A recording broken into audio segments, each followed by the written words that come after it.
Bonjour à tous, donc dans cette vidéo nous allons étudier donc la fiche de cours du chapitre 8, comment évolue la masse, la température et le volume lors d'un changement d'état, donc au niveau 5e. Donc nous avons vu lors des activités que nous avons faites que lors d'un changement d'état d'un corps pur, sa température ne varie pas, on observe alors un palier de température. Par contre, lorsqu'un changement d'état ossocure donc se produit sur un mélange, la température varie. Donc pour un changement d'état, cela donne des courbes qui ressemblent à ça. Donc par exemple pour l'évolution de la température lors d'une vaporisation, donc on passe donc ici de l'état liquide à l'état gazeux. Donc regardez bien l'évolution de la température lorsqu'on chauffe de l'eau. Donc la température augmente ici jusqu'à 100 degrés, la température d'ébullition de l'eau pure. Et ensuite, tant que toute l'eau liquide n'est pas passée en gaz et qu'on a un mélange donc de l'eau à l'état liquide et l'état gazeux, la température ici reste constante à 100 degrés. À partir du moment où la dernière goutte de liquide sera passée gazeux, la température pourra continuer à augmenter. Tant qu'il y a coexistence des deux états, la température, qui est la température de changement d'état, où donc l'eau est en train de changer d'état, cette température est constante. Pour la solidification, donc là vous avez donc on passe ici de l'état liquide donc à l'état solide. On voit bien qu'ici donc la température donc diminue. Par exemple ici donc pour un composé qui est issu du cyclohexane, donc qui n'est pas de l'eau mais c'est un composé pur. Et si on l'étudie, donc on voit qu'on arrive ici donc à sa température de solidification 6,5 degrés. Pour l'eau c'était 0 degré comme on l'a vu pendant les activités. Donc là, vous avez donc la température qui diminue. Ici, donc vous étiez à l'état liquide. Ensuite, ici, vous avez coexistence de l'état liquide et l'état solide. Donc ça veut dire qu'on a vraiment le changement d'état qui se passe donc à température constante, puisqu'on étudie ici un composé pur, le cyclohexane. Et quand la dernière goutte donc, de cyclohexane est passée à l'état solide, la température peut alors continuer à diminuer. Mais donc un changement d'état d'un corps pur se passe toujours à température constante.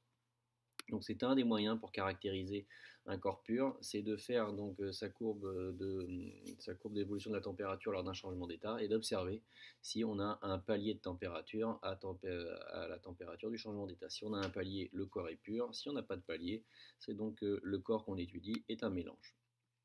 Donc au niveau ensuite donc des transferts d'énergie. Donc quand on fait par exemple une vaporisation, donc le corps pur, il reçoit de l'énergie du dispositif de chauffage. En effet, quand vous faites chauffer de l'eau pour, par exemple, mettre des pâtes dedans et que vous la mettez à ébullition, vous êtes obligé donc d'apporter de l'énergie thermique pour augmenter la température, donc ici de l'eau.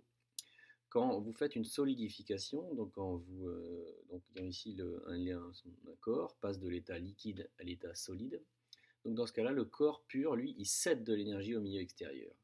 Donc là, quand vous avez de l'eau, par exemple, qui à 0 degré donc, va devenir solide, dans ce cas-là, elle cède de l'énergie, elle libère de l'énergie thermique au milieu extérieur qui est, on va dire, dans une salle de cours. Moi, c'est la salle de cours qui est le milieu extérieur. Ensuite, donc là, par exemple, si vous prenez ici tous les états qui sont représentés, donc par exemple, vous prenez un solide, ici, donc par exemple un glaçon, et donc vous le faites chauffer dans un bécher jusqu'à ce qu'il se transforme en gaz. Donc vous allez obtenir une courbe qui ressemblera donc à ce modèle-là, c'est-à-dire une température qui va évoluer jusqu'au moment où la première goutte donc, va se former. À partir du moment où la première goutte va se former, vous aurez la coexistence ici donc de l'eau par exemple à l'état solide ou à l'état liquide. Ici, quand la dernière goutte ici d'eau donc sera transformé donc en liquide, plutôt le dernier morceau de solide sera transformé en liquide. Dans ce cas-là, la température pourra augmenter et donc là vous n'aurez que de l'eau liquide. Et ensuite, à partir du moment où la première donc goutte de liquide se transformera en vapeur, vous aurez le changement d'état qui s'effectuera à température constante si le corps est pur, donc à 100 degrés par exemple ici, la transformation liquide-gaz donc pour l'eau. Et tant que vous aurez coexistence donc du liquide et du gaz, donc le changement d'état se fera à température constante. À partir du moment où la dernière goutte de liquide se sera transformée en vapeur, la température pourra continuer à augmenter. Donc ensuite nous avons vu donc une activité donc sur la masse et le changement d'état et on a pu constater et interpréter que la masse ne variait pas. On dit qu'elle se conserve pendant un changement d'état car le nombre de particules ne change pas. Donc ici vous avez ça qui est représenté sur la forme d'une image très simple. Donc vous mettez des glaçons donc, dans un bécher sur une balance. Après avoir fait la table, vous obtenez une masse de 82,3. Vous laissez donc les glaçons fondre. Donc on passe par un état où on a donc l'état solide, ici un état solide et liquide, et là un état liquide à la fin. Donc là on a bien vu le changement d'état, donc on passe de l'état solide à l'état liquide. Donc ça c'est la fusion. Donc là on voit bien que la balance indique toujours la même masse. Donc un changement d'état se fait toujours à masse constante, on dit que la masse se conserve. Ensuite, nous avons fait le même genre d'activité donc avec le volume, donc pour voir si le volume est varié. Donc on a pu observer que le volume variait pendant un changement d'état car les particules s'organisent différemment. La distance entre les particules peut alors varier, changer. Donc on l'a fait par exemple pour l'eau. Donc pour l'eau, on a mis un récipient donc, au congélateur et la semaine suivante, on avait observé que le volume donc, de l'eau solide avait été plus élevé que celui ici donc, de l'eau liquide. Donc par exemple, si on mettait une éprouvette graduée ici avec 80 ml d'eau qui indiquait une masse de 80 grammes, donc après une semaine au congélateur, on avait vu que ici, donc l'éprouvette graduée indiquait 90 millilitres avec toujours une masse donc, de 80 grammes. Donc la masse, comme on l'a vu précédemment, ne varie pas lors d'un changement d'état, ça maintenant on le savait, et on a découvert ensuite que le volume pouvait varier. Donc pour l'eau par exemple, donc, le volume peut augmenter, mais il existe aussi d'autres composés où le volume peut diminuer aussi.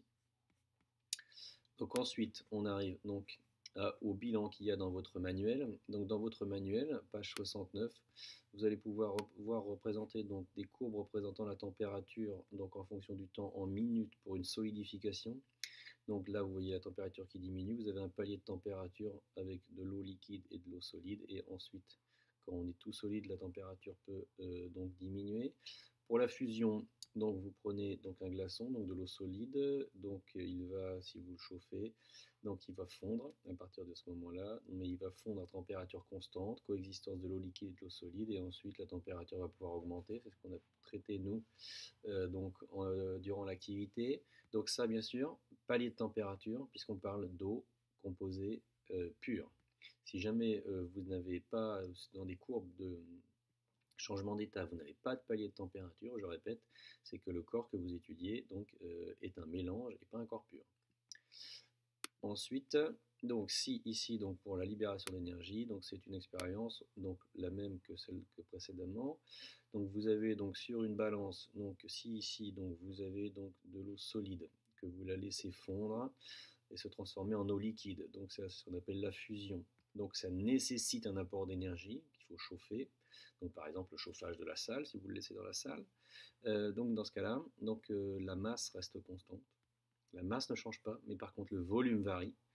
Et si vous le faites dans l'autre sens, si vous partez donc de l'eau liquide et que vous allez donc à l'eau solide, donc dans ce cas-là, bien entendu, donc ça libère de l'énergie, donc lors de la solidification, mais dans les deux cas, le volume varie et la masse ne varie pas.